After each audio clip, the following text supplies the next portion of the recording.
There is a factory in Birmingham, England, that once produced enough chocolate every single day to stretch from London to New York if you laid the bars end to end. 14,000 workers walked through its gates each morning. The village surrounding it had its own schools, its own parks, its own swimming pools, and by design, not a single pub. It was one of the most idealistic industrial experiments in British history, built by a family of Quakers who believed chocolate could cure poverty. By 2010, the family name had been ripped off the boardroom door, replaced by a corporate logo from Illinois. And the factory that once smelled like cocoa butter and fresh cream now answered to a spreadsheet in Chicago. The Cadbury story is not just about chocolate.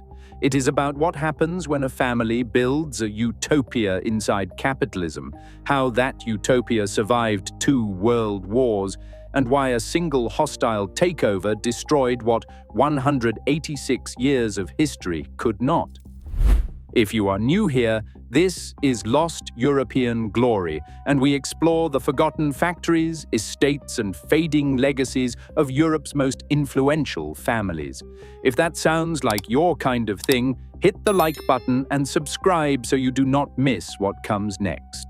This is the story of the silent Cadbury factory. Let's go back to the beginning. Chapter 1. The Quaker and the Slum. To understand what George Cadbury built, you need to understand what he was running from. Birmingham in the 1820s was not the gleaming industrial city it would later become. It was a sprawling mess of brick and soot. Workers packed into back-to-back terraced houses with no running water, no sewage, and no ventilation. Entire families of 6 or 7 shared single rooms. The average life expectancy in the industrial districts hovered around 40 years, and in the worst neighborhoods it dropped below that. Children worked in factories from the age of 8. The air tasted like coal, and everywhere there was gin. Alcohol was the painkiller of the working poor, the thing that made cramped rooms and 14-hour shifts bearable. The temperance movement in England was not some fringe moral crusade. It was a direct response to the reality that alcohol was killing workers faster than the factories were. Into this world walked John Cadbury. Born in 1801 in Birmingham to a Quaker family, raised on principles that would shape everything that followed. Quakers did not drink alcohol. They did not gamble. They believed in honest trade, fair wages, and the idea that business existed to serve the community, not just the owner. On the 4th of March, 1824, John Cadbury opened a small shop at 93 Bull Street in Birmingham. He sold tea, coffee, and one product that would change everything: drinking chocolate. At the time, cocoa was exotic, expensive, sold in apothecaries as a health tonic. John Cadbury saw something different in it. He saw a hot, sweet, satisfying drink that could replace alcohol, a temperance alternative that did not require willpower, just a better option. He ground the cocoa beans himself using a mortar and pestle in the back of the shop. Business grew. The shop on Bull Street became known for quality. John Cadbury did not just sell cocoa, he demonstrated it. He showed customers how to prepare it, how to froth it, how to serve it as a genuine alternative to the beer and gin that saturated every street corner in Birmingham. Word spread. By 1831, he rented a small warehouse nearby and started manufacturing on a larger scale, moving from mortar and pestle to mechanical grinding. By 1847, he brought his brother Benjamin into the partnership, and Cadbury Brothers was born. They moved to a larger factory on Bridge Street and began wholesale distribution across the country. In 1854, Queen Victoria granted them a royal warrant as manufacturers of chocolate and cocoa. Cadbury cocoa was now served in the palace, but the chocolate itself was not very good, not by modern standards and not even by the standards of the time. Early drinking chocolate was gritty, heavy with fat, and often adulterated.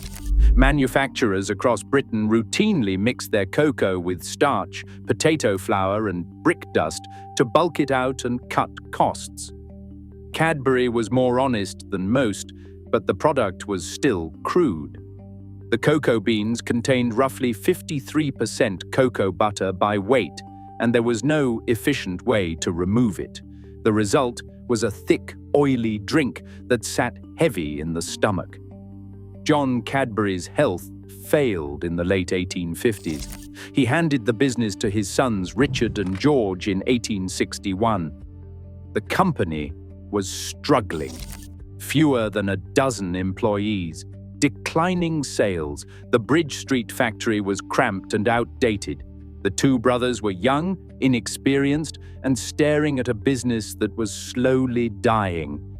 But they had their father's Quaker values, and they were about to discover something that would change the entire chocolate industry. Chapter 2. The discovery that changed everything. The breakthrough came from the Netherlands. In 1828, a Dutch chemist and chocolate maker named Caspar van Houten patented something remarkable: a hydraulic cocoa press that could do what no one had managed efficiently before. It could squeeze the fat out of cocoa beans. Here is how it worked. Roasted cocoa beans were ground into a thick paste called cocoa liquor. This paste contained roughly 53% cocoa butter, the natural fat in the bean. Van Houten's press applied enormous hydraulic pressure to the paste, forcing the liquid cocoa butter to flow out through perforations in the press cylinder. What remained was a dense, dry cake with a fat content reduced to around 27%. That cake could then be ground into a fine powder. The implications were enormous. On one side of the press, you got pure cocoa butter, a smooth, creamy fat that could be added back into chocolate to make it richer and more moldable. On the other side, you got cocoa powder, lighter, less greasy, and far easier to mix with water or milk for drinking. The press essentially split the cocoa bean into its two most useful components and let manufacturers recombine them in whatever ratio they wanted. Van Houten's son, Coenraad, took it further. He developed the alkalization process now known as Dutching, which treated the cocoa powder with alkaline salts. This neutralized the natural acidity of the cocoa, reduced its bitterness, darkened the color, and made it dissolve far more easily in liquid. The result was a smoother, milder, more palatable drinking chocolate than anything the world had tasted before. The patent expired in 1838, but it took decades for the technology to spread widely. By the late 1860s, Richard and George Cadbury obtained a Van Houten-style press and began experimenting. The results were immediate. They could now produce a cocoa powder that was purer, lighter, and free from the starch and filler that plagued every competitor's product. In 1866, Cadbury launched Cocoa Essence. The advertising was blunt and brilliant, absolutely pure, therefore best. It was the first unadulterated cocoa sold in Britain, free from brick dust, potato flour, and arrowroot. Just pure cocoa, exactly as the bean intended. Sales took off. The Cadbury brothers had found their product, and the timing was perfect. Britain's middle class was expanding rapidly. Tea rooms and coffee houses were multiplying across every major city. A purer, lighter cocoa that mixed cleanly and tasted better than anything else on the market was exactly what the moment demanded. Within a few years, cocoa essence had transformed Cadbury from a struggling family business into a serious commercial enterprise. Revenue grew, the workforce expanded. The Bridge Street factory, which had felt half empty in 1861, was now bursting at the seams. But George Cadbury was already thinking beyond chocolate. He was thinking about the people who made it. He had spent years walking through Birmingham's industrial slums, visiting the homes of his own workers, and seeing firsthand what poverty and poor housing did to families. He had watched men who worked hard all week drink themselves into oblivion on Saturday nights because there was nothing else to do. He had seen children grow up in courtyards where the sun never reached the ground floor, and he had decided that if he was going to build something, it would not just be a bigger factory, it would be a different way of living. Chapter 3. Building Bournville. By the late 1870s, the Bridge Street factory in central Birmingham was suffocating. The air was thick with soot from surrounding factories. Workers lived in the same cramped terraces that had horrified John Cadbury 50 years earlier. There was no room to expand and no way to escape the pollution. George Cadbury had a question that would define the next century of his family's legacy. Why should an industrial area be squalid and depressing? In 1878, the brothers bought 14.5 acres of countryside 4 miles south of Birmingham. The land sat beside a small stream called the Bourne. George added the French word for town, ville, and named the place Bournville. The location was deliberate. It sat alongside the new Birmingham West Suburban Railway and the Worcester and Birmingham Canal, giving excellent transport links for milk coming in and chocolate going out. But it was also green, open and clean, far from the choking streets of central Birmingham. Construction began in January 1879. From the very first brick, George Cadbury was building two things at once, a factory and a philosophy. Let me walk you through what he actually constructed, because the details matter. The factory itself was designed by Birmingham architect George H. Gadd. It was built to be open, well lit, and ventilated, the opposite of the dark, cramped mills that dominated British industry. Large windows flooded the production floors with natural light. The layout separated different stages of chocolate production into distinct areas, each with its own temperature and humidity controls. Cocoa beans arrived by rail and canal. They were roasted in large, rotating drums at carefully controlled temperatures, then cracked in hulling machines that separated the outer shell from the inner nib. Those nibs were ground into cocoa liquor, pressed to extract cocoa butter, and the resulting powder and butter were recombined with milk and sugar in precise ratios to create the finished chocolate. The process ran something like this. Raw cocoa beans went through cleaning, sorting, and roasting. The roasted beans were cracked and winnowed to remove the shells. The remaining nibs were milled into a thick cocoa paste. That paste was either pressed to separate cocoa butter from cocoa powder or combined directly with sugar and condensed milk to create chocolate crumb, a semi-processed mixture that could be dried, stored, and later refined into finished chocolate.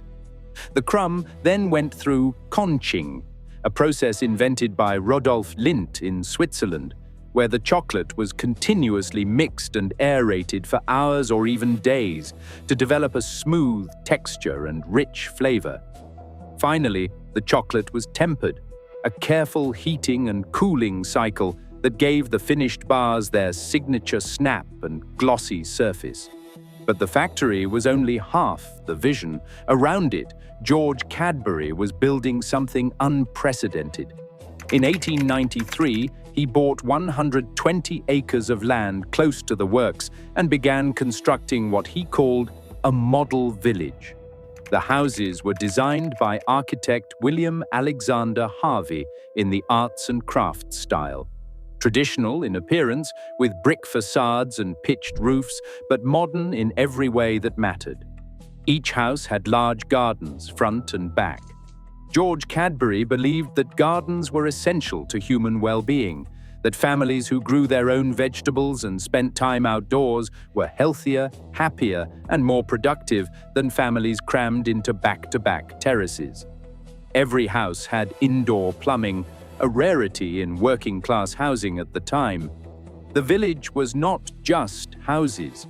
George Cadbury built schools for workers' children, a meeting house for worship, deliberately non-denominational because he believed faith should not come with a membership fee.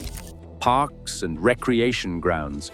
A cricket pitch that became so famous it appeared on boxes of milk tray chocolates. Swimming baths, one for women and one for men. A boating lake. Playing fields at Roeheath, with a pavilion used for dances and community events, all of it free for Cadbury workers and their families, and there were no pubs. Not one. George Cadbury was a temperance Quaker. He had watched alcohol destroy the lives of working families in central Birmingham.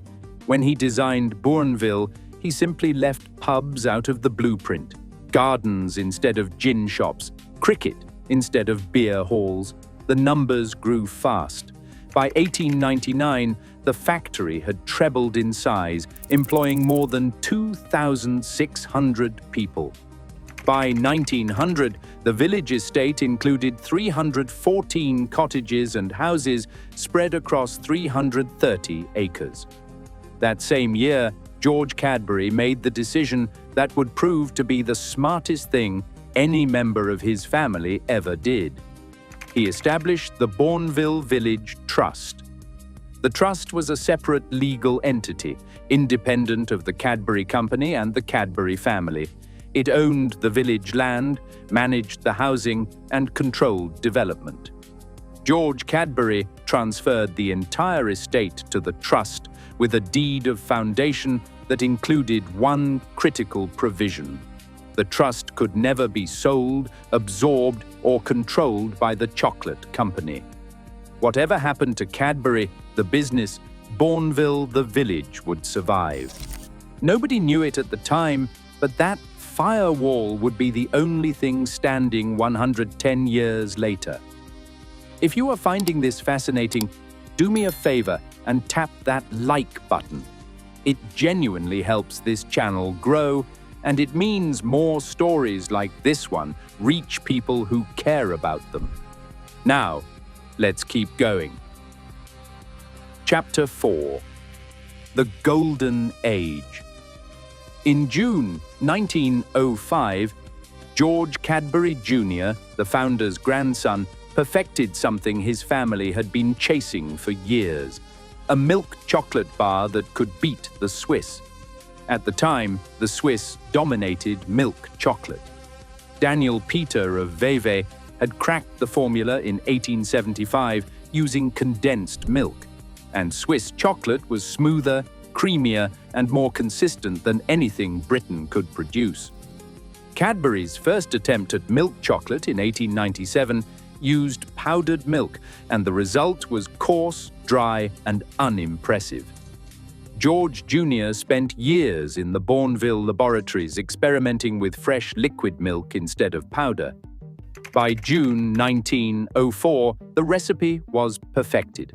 A chocolate crumb process, where fresh milk, cocoa mass, and sugar were cooked together in the first stage, created a distinctive, rich flavor that condensed or powdered milk could not replicate. The fat content was higher, the texture was smoother, and the milk proportion was greater than anything else on the British market. Cadbury Dairy Milk launched in June 1905 with the now famous purple wrapper. The company proudly declared it was not just as good as Swiss milk chocolate, but better. By 1914, dairy milk was the company's best-selling product, and by 1936, it accounted for 60% of the entire British milk chocolate market. In 1928, Cadbury introduced the slogan that would define the brand for a century: a glass and a half of full cream milk in every half pound. But dairy milk was only part of the story. The golden age of Cadbury was not just about the product, it was about the world the family built around it. By the 1920s and 1930s, Bournville was unlike any industrial operation in Britain. The factory employed thousands of workers who enjoyed conditions that the British government would not mandate for decades. Cadbury introduced the Saturday half-day off work, one of the first companies in Britain to do so.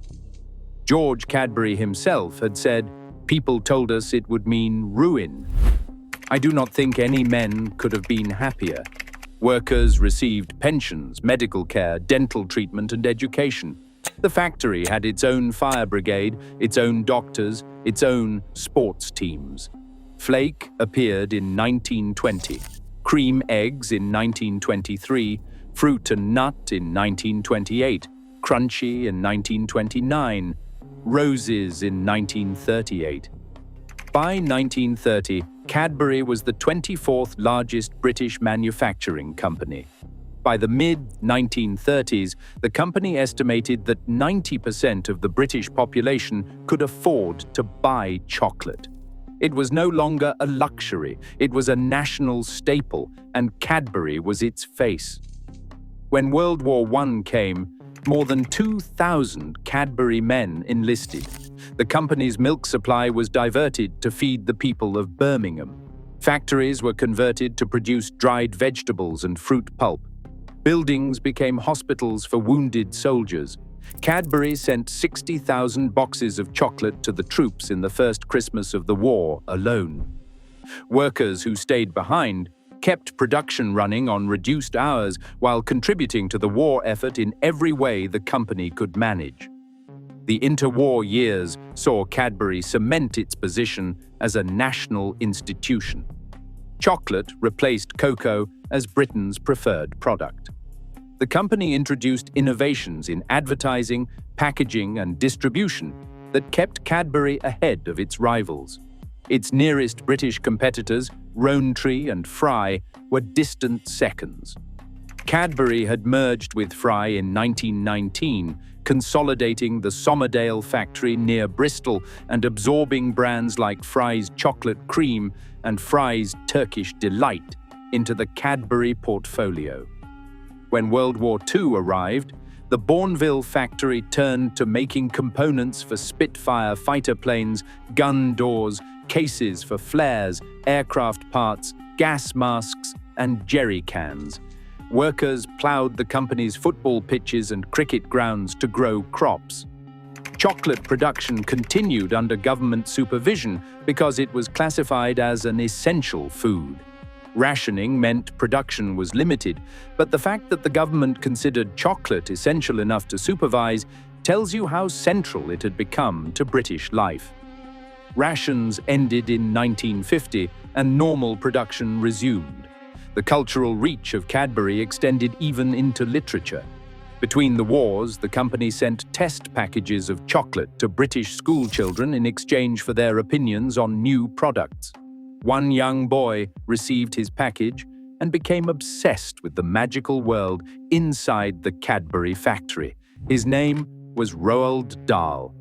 Decades later, he would write Charlie and the Chocolate Factory, and while Dahl drew from many inspirations, the Bournville factory, with its rivers of liquid chocolate and rooms full of impossible confections, was among them. That was the peak. 14,000 employees, a factory that ran around the clock, a village with its own economy, its own culture, its own way of life. The most trusted chocolate brand in the British Empire. But there was something else, something that happened far from Bournville, on islands in the Gulf of Guinea, that the family tried very hard not to talk about. Chapter 5. The dark side of chocolate. By the turn of the 20th century, the Portuguese island colony of São Tomé and Príncipe, sitting off the west coast of Africa, had become one of the largest cocoa producers in the world. Around 280 plantations spread across the islands, worked by tens of thousands of laborers brought from Angola. Portugal had technically abolished slavery in its colonies in the 1870s. What replaced it was a system of contract labor that looked, in almost every meaningful sense, exactly like slavery under a different name. Workers signed contracts for 5 years of labor at minimal wages. 40% of those wages were held back in a supposed repatriation fund that, on most plantations, simply did not exist. Workers spent what little they earned at company stores. Children born on the plantations were considered property of the estate owners. The death rate was estimated at 20% per year, and virtually no one was ever repatriated home. Cadbury brothers began importing cocoa from São Tomé in 1886. By 1901, roughly 55% of Cadbury's cocoa came from these islands. In 1901, William Cadbury, then in charge of the firm's purchasing, came across an advertisement for a São Tomé plantation. Listed among the assets for sale were 200 black laborers valued at £3,555. Human beings, priced like livestock, on a bill of sale sitting on the desk of a Quaker businessman whose family had built a Utopia for its workers 4 miles south of Birmingham. William reported it to the board. He began investigating. He corresponded with the Anti-Slavery Society, with missionaries in Angola, and with other British chocolate manufacturers including Fry and Rowntree. A Scottish missionary named Matthew Stober provided devastating first-hand accounts of slavery in Angola and on the islands. In 1903, William travelled to Lisbon and met with the British minister to Portugal, the Association of São Tomé Planters, and the Portuguese Minister of Colonies. The minister made light of the situation. Reforms were promised. A new labour decree was announced. Nothing changed. In 1905, investigative journalist Henry Nevinson travelled to Angola and São Tomé. His articles in Harper's Magazine and his book, A Modern Slavery, published in 1906, confirmed everything. The contract labor system was slavery by another name. The islands were, in his words, islands of doom, and Cadbury was still buying the cocoa. This is where the story gets uncomfortable, because the Cadbury response was not swift. William Cadbury spent years lobbying the Portuguese government for reform. He sent a private investigator, Joseph Burt, who spent 2 years on the islands and confirmed exactly what Nevinson had found. Burt's report was handed to the Foreign Office in 1907. The Foreign Office, entangled in its own diplomatic concerns involving Portuguese gold from Mozambique, moved slowly. It was not until March 1909, 8 years after William first saw that bill of sale, that Cadbury brothers formally boycotted São Tomé cocoa. Fry and Rowntree followed. The conservative newspaper The Standard had already attacked Cadbury in 1908, calling the situation rank hypocrisy. A company that built a paradise for its workers at home while buying cocoa harvested by slaves abroad. Cadbury sued for libel and won, but the jury awarded damages of exactly 1 farthing, a quarter of an old penny. The message was clear. The public believed Cadbury was technically right and morally slow. The family shifted its cocoa sourcing to the Gold Coast, modern-day Ghana, and the scandal slowly faded from public memory, but it left a mark on the Cadbury story that deserves to be visible. The Bournville Village Trust had been built, in part, with profits from cocoa that was harvested by enslaved people. In 2024, the trustees of the William A. Cadbury Charitable Trust and the Barrow Cadbury Trust issued a formal public apology acknowledging the extreme pain and damage done to those people who were forcibly exploited and taken from their homelands. Bournville was real, the idealism was real, and so was the 8-year delay. The Utopia had a shadow, and the shadow was 4,000 miles away on an island in the Gulf of Guinea. Chapter 6: The Fatal Mistake. By the 1960s, the world Cadbury had built was starting to shift beneath its feet. The company was still family-run, still headquartered at Bournville, still producing some of the best-selling chocolate in the world. But the landscape was changing. American food conglomerates were growing rapidly, snapping up competitors and building global distribution networks that dwarfed anything a single British firm could manage. Nestlé, based in Switzerland, was already 3 times Cadbury's size. And unlike Cadbury, Nestlé had a 2-tier share system with registered shares limited to Swiss citizens that made a hostile takeover virtually impossible.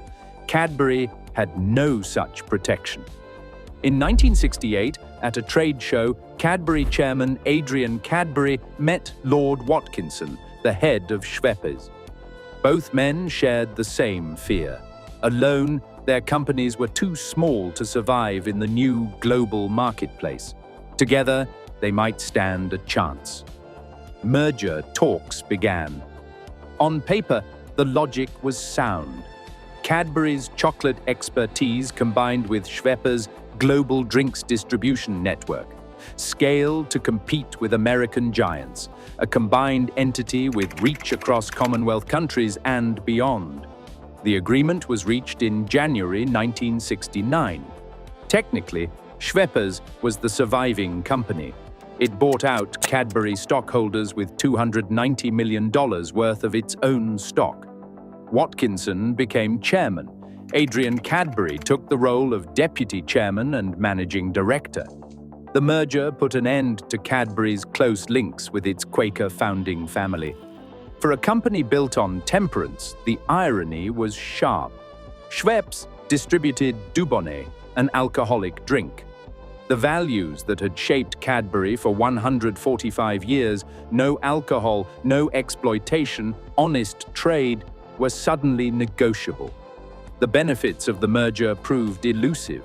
The 1970s brought new product launches like Curly Wurly and Double Decker, but the 1976 launch of Rowntree's Yorkie Bar hit dairy milk hard, and Cadbury's UK market share dropped to 20%.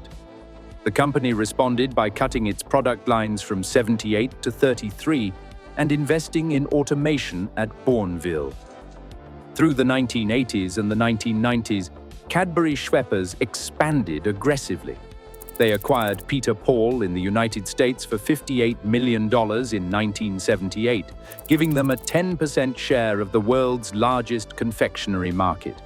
They bought Canada Dry, Sun-Kissed, Dr. Pepper, 7-Up, Orangina, Snapple.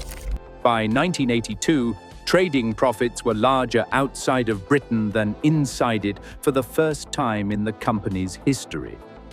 The chocolate company from Birmingham was now a global beverages conglomerate, and with every acquisition, with every new division, the gravitational center moved further from Bournville. The Bournville factory itself was changing too.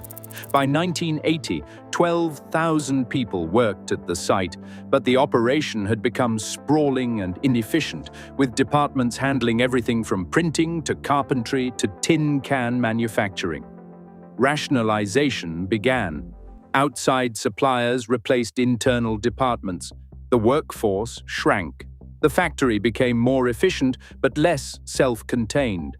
The little world within a world that George Cadbury had built, where everything needed for the business was produced on site, was dismantled piece by piece in the name of mainstream efficiency. In 2007, the board decided to de-merge. Cadbury and Schweppes would go their separate ways. The beverages business was spun off as Dr. Pepper Snapple Group. Cadbury plc was once again a standalone chocolate company. It was also, for the first time in 183 years, completely alone. Without a family controlling interest, without a two-tier share structure, without a poison pill defense, just a FTSE 100 company with a famous name, a beloved brand, and a share price that any corporation with enough money could buy. The door was wide open. Someone walked through it. Now, before we get into what happened next, I want to make sure you are subscribed to Lost European Glory, because the next chapter is the one that changed everything. And if you care about these stories, you will not want to miss what we cover next. Hit subscribe now. Chapter 7. The Kraft Takeover. In late August 2009, Roger Carr, the chairman of Cadbury, received a message from Irene Rosenfeld, the chairman of Kraft Foods, America's largest food company. The message was casual. She was visiting the UK the following week and wondered if she might stop by for a cup of coffee. It was an understated opening to a battle that would consume the British business establishment for 5 months. On September 7, 2009, Kraft launched a formal hostile bid for Cadbury of £10.2 billion. Cadbury's board rejected it immediately. Roger Carr called the offer derisory and called on Cadbury's investors to stand firm. What followed was one of the most public and emotional corporate takeover fights in British history. This was not some obscure holding company. This was Cadbury, the purple wrapper, the glass and a half, the chocolate that every child in Britain had grown up eating, dairy milk and cream eggs and roses at Christmas, a company that had been part of British life for 186 years. Felicity Loudon, George Cadbury's great-great-granddaughter, went public with her opposition. She called the bid an absolute tragedy. Trade unions rallied their members. Workers at Bournville organized protests. Members of Parliament raised questions in the House of Commons. The media covered every development like a national emergency, because in a sense it was. This was not just a business deal. It was about whether Britain's industrial heritage could be sold to the highest bidder. Behind the scenes, the fight was more complicated. Cadbury's share register had shifted dramatically over the previous decade. Hedge funds and short-term traders had accumulated roughly 30% of Cadbury's shares. These investors had no emotional attachment to the brand, no interest in Bournville, no stake in the company's history. They wanted a return on their investment, and Kraft was offering a premium. Roger Carr later told Oxford University's said business school that hedge funds wielded too much influence in hostile takeover bids. He argued that approval should require 60% of shareholders, not the existing threshold of just over 50%. He was right, and it didn't matter. Kraft raised its offer. On the 2nd of February 2010, Cadbury's board accepted a final bid of £11.5 billion, roughly 840 pence per share, plus a 10 pence dividend. 74% of shareholders voted to accept. And then, within days, the first promise was broken. During the takeover battle, Kraft repeatedly stated it believed it could keep the Somerdale factory open. The Somerdale plant near Bristol, originally built by the Fry family, employed around 400 workers and produced crunchy, curly-whirly, fudge, Turkish delight, and mini eggs. Cadbury had already been planning to close the factory and move production to a new facility in Skarbimierz, Poland, but Kraft publicly claimed it could reverse those plans. On February 9, 2010, exactly 1 week after the takeover was confirmed, Kraft announced that the Somerdale factory would close after all. The plans were too far advanced to reverse. More than £100 million had already been invested in the Polish facility. Production would move to Skarbimiec. 400 workers lost their jobs. Every one of them had been told during the most public corporate battle in recent British memory that their factory was safe. Jenny Formby, the Unite Union's national officer for food and drink, called it a cynical attempt to curry favour with the British public during an unwelcome and unpopular takeover. A House of Commons committee investigation concluded that Kraft had acted both irresponsibly and unwisely. The committee's language was measured. The reality was not. Irene Rosenfeld, the chief executive officer who had orchestrated the entire acquisition, did not visit Cadbury's historic headquarters in Bournville until October 2010, 8 months after the deal closed. She refused to appear before the parliamentary committee, sending Executive Vice President Mark Firestone instead. Firestone delivered a public apology. He also promised a 2-year freeze on further plant closures and factory floor layoffs. But there was a detail that told you everything about the new ownership. Kraft had made and broken similar pledges before. In 2004, it acquired Terry's of York, another beloved British chocolate brand. Kraft promised to maintain UK production. Within a year, the Terry's factory in York closed. Production of the chocolate orange moved abroad. It was the Somerdale playbook rehearsed 5 years earlier. Chapter 8. The Aftermath. 2 years after the takeover, Kraft split itself into 2 companies. The grocery business kept the Kraft name. The snack and confectionery business, including Cadbury, became Mondelez International. If you have never heard of Mondelez, that is the point. It is a name designed by consultants, assembled from fragments of Latin and Russian, meaning nothing to anyone who does not read corporate filings. Cadbury, a name that had meant chocolate in Britain for nearly 2 centuries, was now a subsidiary of a company whose name most British people could not pronounce. The changes came steadily. Some were visible. The dairy milk bars got smaller, a practice known as shrinkflation. The edges of the iconic rectangular bars were rounded off in 2012, a change that reduced the amount of chocolate while keeping the packaging the same size. Consumers noticed. They were not pleased. Some changes were harder to see, but easy to taste. Former Cadbury workers described shifts in the chocolate formula, including the use of vegetable oil alongside cocoa butter.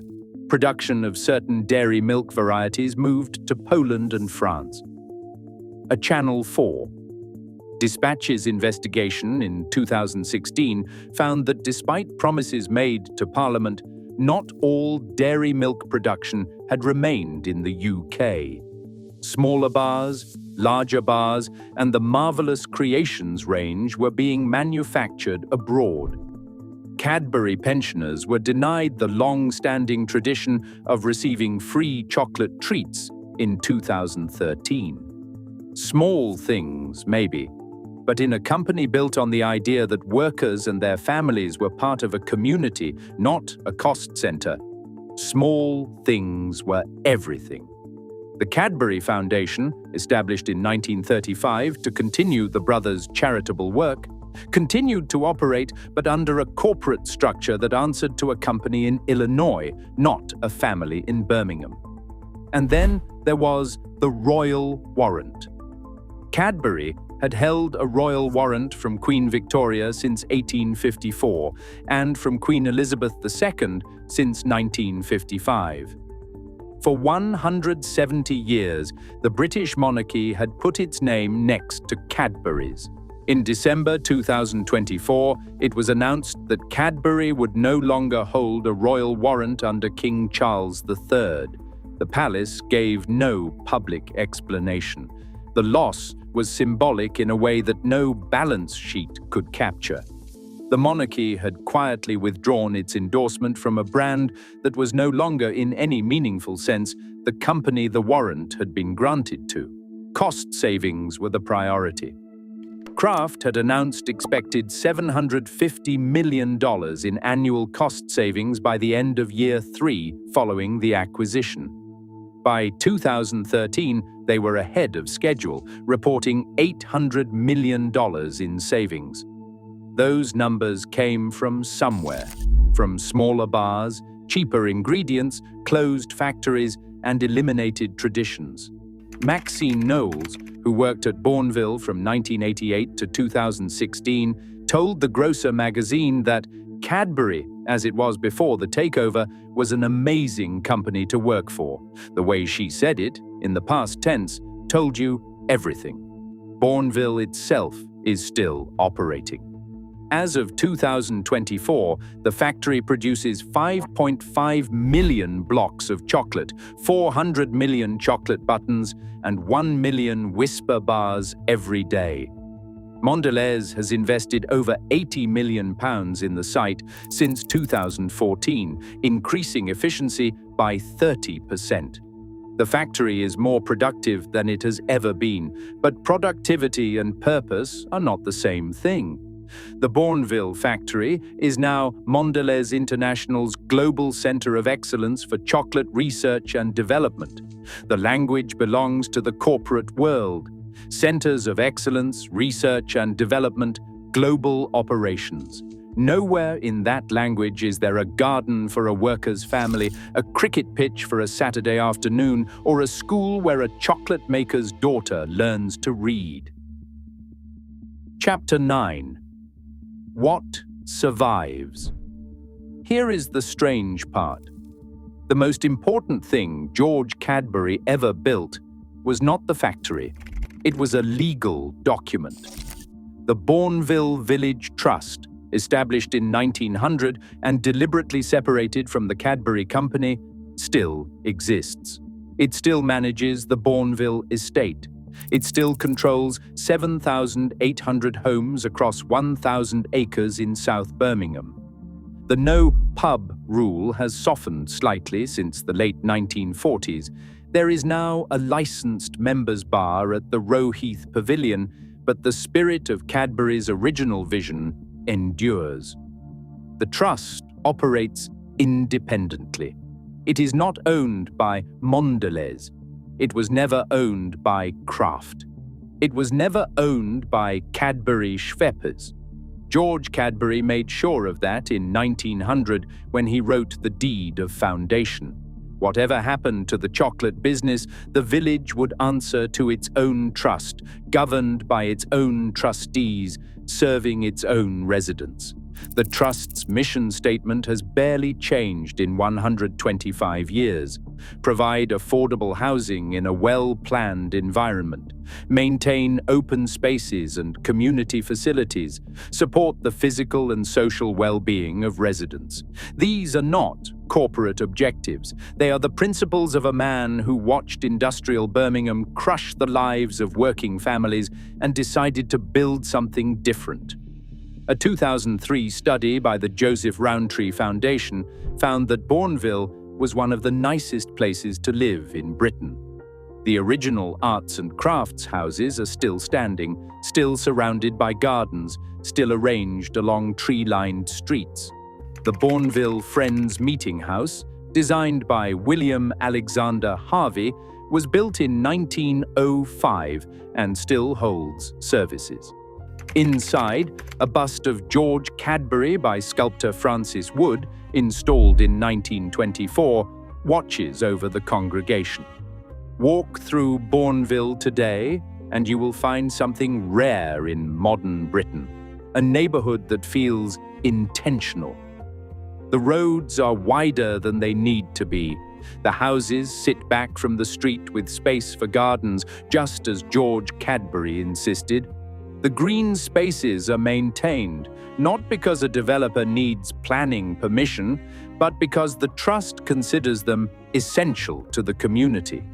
Children play on the same recreation grounds that Cadbury workers' children played on a century ago. The cricket pitch is still there. The Cadbury World Visitor Attraction draws hundreds of thousands of visitors each year to the old factory site. They walk through exhibits about the history of chocolate, the Cadbury family, and the Bournville story. At the end of the tour, they can buy chocolate from the factory shop. Some of them walk into the village afterwards and realize they have stepped into something that feels like it belongs to a different age. In a sense, it does. But the living legacy is the trust. It is the proof that George Cadbury understood something that his successors, his merger partners, and his corporate acquirers did not.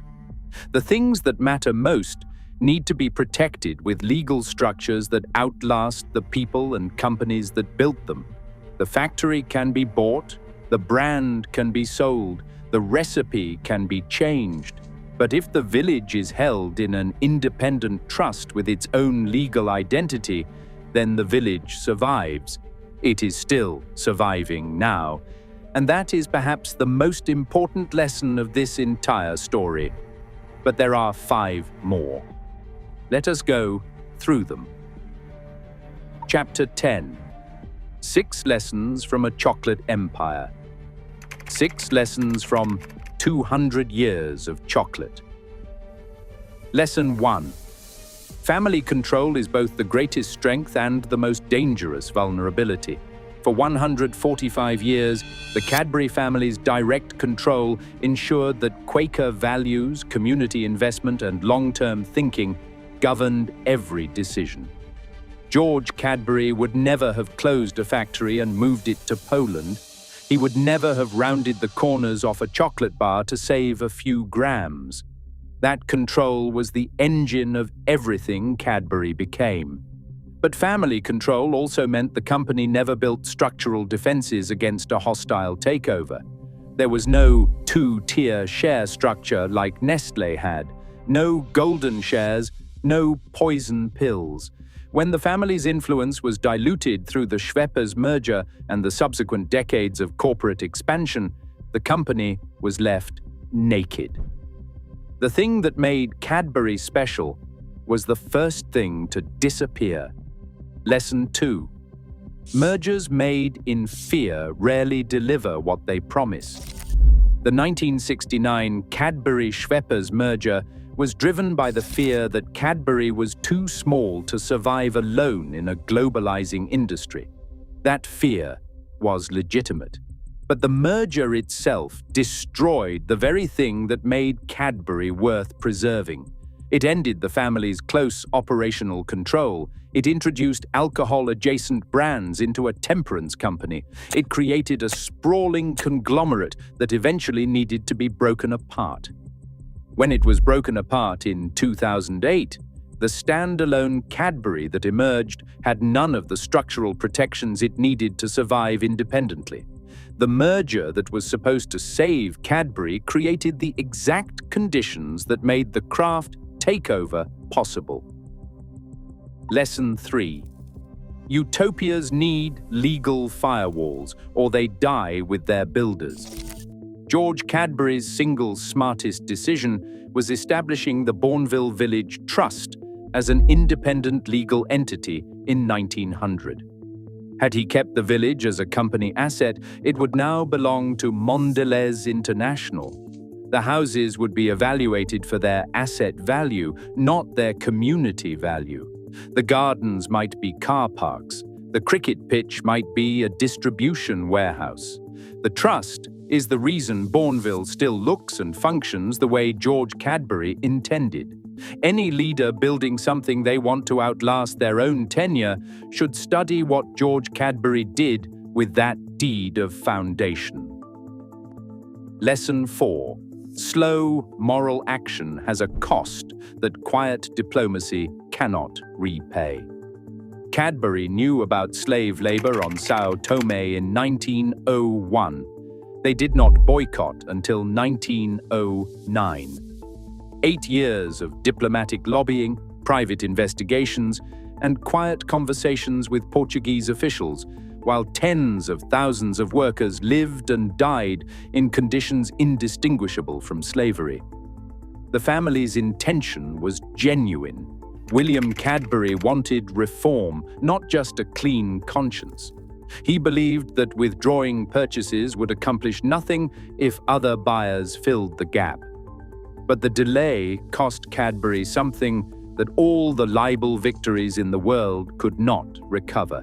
It cost them the absolute moral authority that was supposed to be the foundation of everything they built. A company that builds a utopia for its workers at home cannot spend 8 years buying the product of slavery abroad and emerge with its story intact. Lesson 5. Hedge funds decide the fate of companies they will never visit.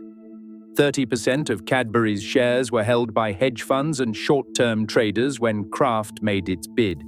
These investors had no connection to Bournville, no knowledge of Cadbury's history, and no interest in the community the company sustained.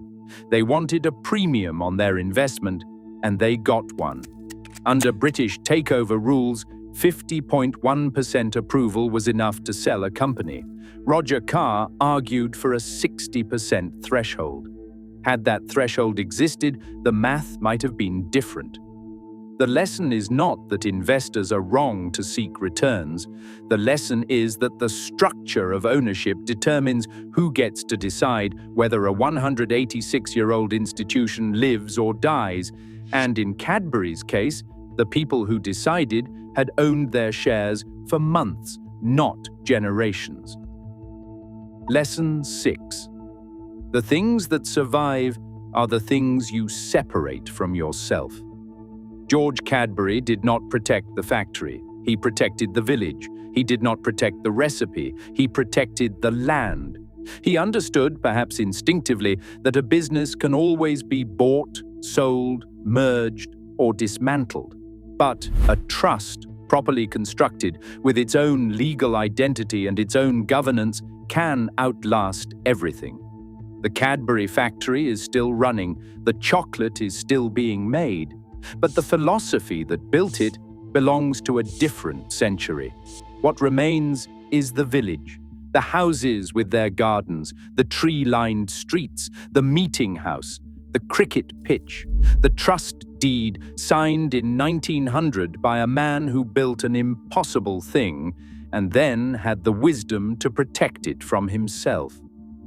In 1824, a Quaker grocer opened a small shop on Bull Street in Birmingham and began selling drinking chocolate with a mortar and pestle. He believed he could give working people something better than gin. 200 years later, the shop is gone.